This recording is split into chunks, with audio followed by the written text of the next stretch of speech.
Alright, in today's video, I'm going to be showing you these leafy earrings, and I love just kind of the cluster effect of these earrings, and I'll go through a good way of layering them so that they hang very well. There's also some little like dangly bead things that are mixed in, and I'll just go through the video. We'll show you how to make the leaves as well, but then just kind of the layering effect and the right way to space them. I hope that's helpful. And then in a couple days, I'm going to be showing you this toucan necklace that goes with it. The toucan necklace is an absolute favorite of mine. Once it's uploaded, its link will be down below, but come back in a couple days to see that, and I'll see you all next time. Bye! So here's my toucan drawing, and I'm going to draw my leaves next to it because I am going to be having some leaves that go on the necklace. So I want to make sure that they're the right size to go with the toucan. And I'm going to be using these little leaf drawings in my earrings so that they all coordinate together.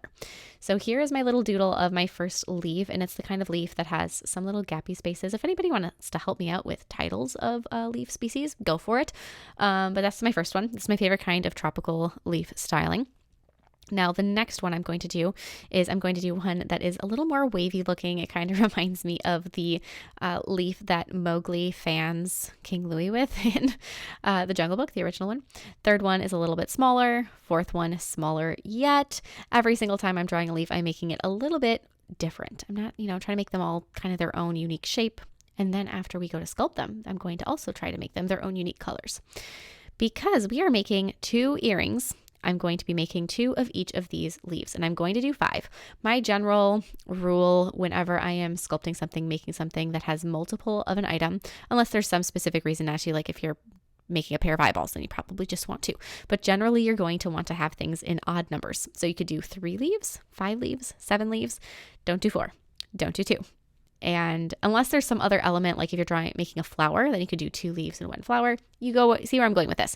5 main elements is what I want with this. And I am just doing my leaves. I'm not going to do any flowers in the earrings.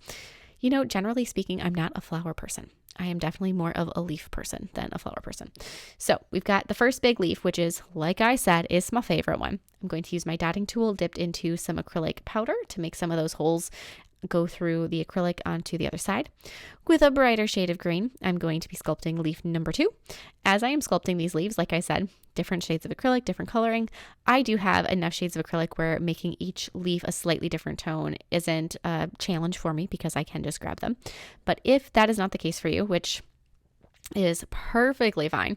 I mean, honestly, it's sometimes a little redundant to have this many shades of green, but we can always do something like double dip a bead. So you could easily do 5 different shades of green out of 1 shade of green if you have white acrylic or clear acrylic or something to just change up your blend a little bit. And there can be duplicates.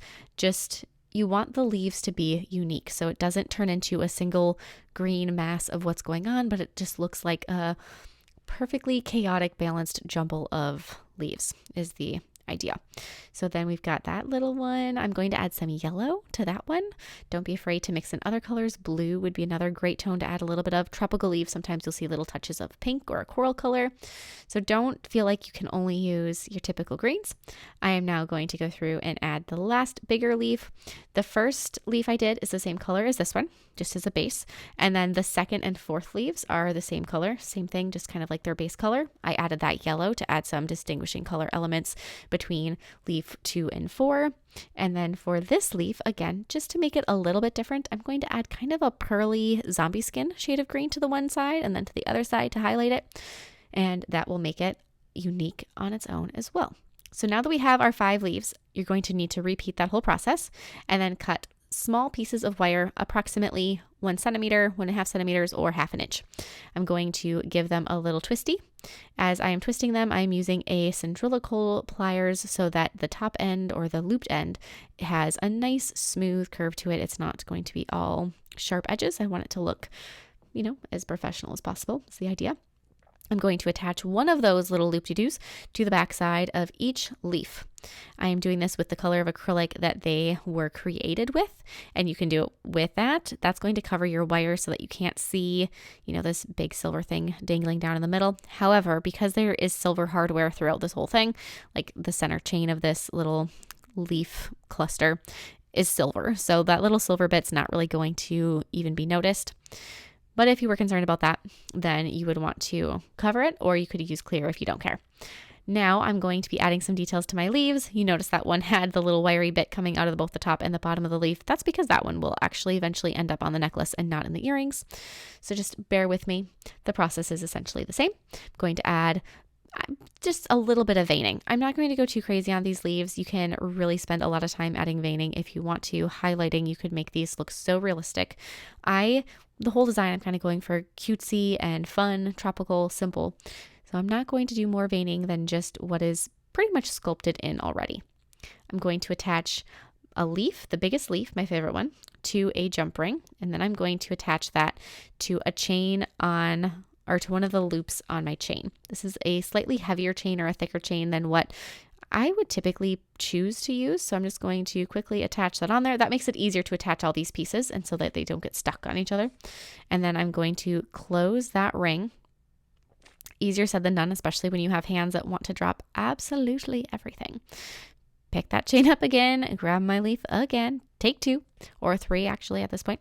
Close that little loop. Hopefully you don't drop it. I always find that using tweezers or another kind of tool is the only thing that makes it so that I can work with these tiny bits. Now that I have that, I'm going to go ahead and attach my other leaves to this chain in a similar fashion.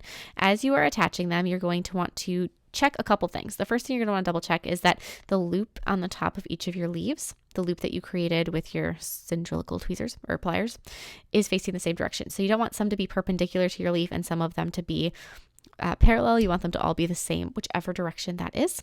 And then you're going to count out a certain number of chains down loops down your chain and add your next leaf. I'm going to be, we're going to say the same kind of information, but in a different application. So you got to leave a space for one thing. You got to leave a space for either your little crystal thing or something else. You just don't want them to be too close together. So if you're going to leave a space for a crystal, you can leave 1 loop or 3. Don't leave 2. Same process, same thing. Just keep the spacing uniform. So just make sure as you're going through each thing, you're just counting. I am leaving a single loop between each of my leaves. And in that single loop that I'm leaving, I will later on add the little drop bead. As you can see, I am utilizing the employ of my pointy tweezers, which is one of my favorite friends. I love that pointy tweezers. I'm going to close this one. As you are working on these, the reason to maybe add more space between each of your leaves is say your leaves are smaller and you want the earrings to be longer. Or if you maybe just did 3 leaves and you still want to keep a similar length to what I have, then that would be a case where maybe you'd want to leave more of a space between each of them. As much as I love long over the top crazy earrings, I didn't want these to be so long where they would get tangled in, like if I were to put a jacket on, to get tangled in the edging or the color of my jacket. So it would be so easy to make these extraordinarily over the top long, and I didn't want to do that. So I'm going to be a little cautious to keep them on the short side, even though they're very long already. After I've got all of those on there, I'm going to grab my green beads. So I have these gorgeous green beads. I have a whole collection of these funny little teardrop shaped beads that I like to incorporate into my acrylic creations. I have 3 shades of green, and I'm not necessarily sure, I wasn't sure if I was going to use all 3, but here we go. We have 2 of each color. I'm going to string a head pin into each one so that the head pin goes up through the larger section of the bead and then comes down through the middle and out the skinnier area. I'm going to trim that down, and then I'm just going to roll it up. There are probably better ways of doing this. Anybody that does a lot of wire wrapping probably can give you much better instructions on what to do here. This is my quick and dirty method of getting a loop-de-doo onto my beads. So there we go. We've got that. Do that to all of those. And remember, you have to do double. So whatever you do for one thing, you have to make twice as many. So you're doing 12. Then you're going to attach the first one, whichever first one you want to either the bottom or the top of your earring. There are 5 leaves and 6 beads. So there's going to be one at the bottom of the earring, one at the top of the earring, and one in between each set of leaves or each pairing of leaves. After you attach the first one, find where the next one's going to go, string that through, attach your little leaf or your little bead, close it. Just going up the line. This process is very, very calming, very methodical. If you are in the right mindset for it, just keep, going down the row, flip a leaf over, add the bead. I really enjoy doing this kind of repetitive creation design because I can let my mind wander. This is when I come up with my other designs. This is when my brain goes, ooh, I did this. Maybe I should do this next time. And I get all my good ideas while I'm doing something that is not mindless, but close, like this little bead attachment. I absolutely love making jewelry, as well as I'm sure you guys can tell if you have ever spent some time on my channel. If you're interested in any of the past jewelry that I have made from acrylic products, because really I don't know why that's not just a standard thing in the nail tech industry, I have a whole playlist of all of the ones, and I can put a link to that in the description box below. As much as I love using nail products on nails, using nail products as jewelry I think is even more fun because you get to keep it longer. And if you haven't tried it yet, if you haven't tried making yourself a cool pair of earrings or a necklace or a ring, this is your sign to try it now, because you won't regret it. The only downfall is you have to do everything twice, but other than that, if it's earrings, other than that, it is absolutely amazing to get to design things and make them and use some really cool nail techniques. Once you have all of your beadies attached, which I have one left to do here but once you do have all of these attached, I've got a couple little loops on the very top of my earring above where the first leaf is attached. So you're going to put that last loop through the second to top. So you want to make sure there's 2 chains above the last leaf, because that very topmost chain that's there, that's going to be what you use to attach to your hoop. So you want to make sure you don't lose that little chain. So you've got 2 above the last leaf. Just kind of adjust it, make sure that they hang right. If they don't hang right, this is the time when it'll be easiest to adjust things. And as long as they hang and they dangle and you can see how that works, then you're going to open the little loop on the bottom of your earring, and you're going to string that through. If you wanted these to be a stud earring with the dangle coming down, there would be other options to make that happen. I have made stud earrings or used studs as part of an earring creation in the past, and you will find instructions for that in the description box below with everything else.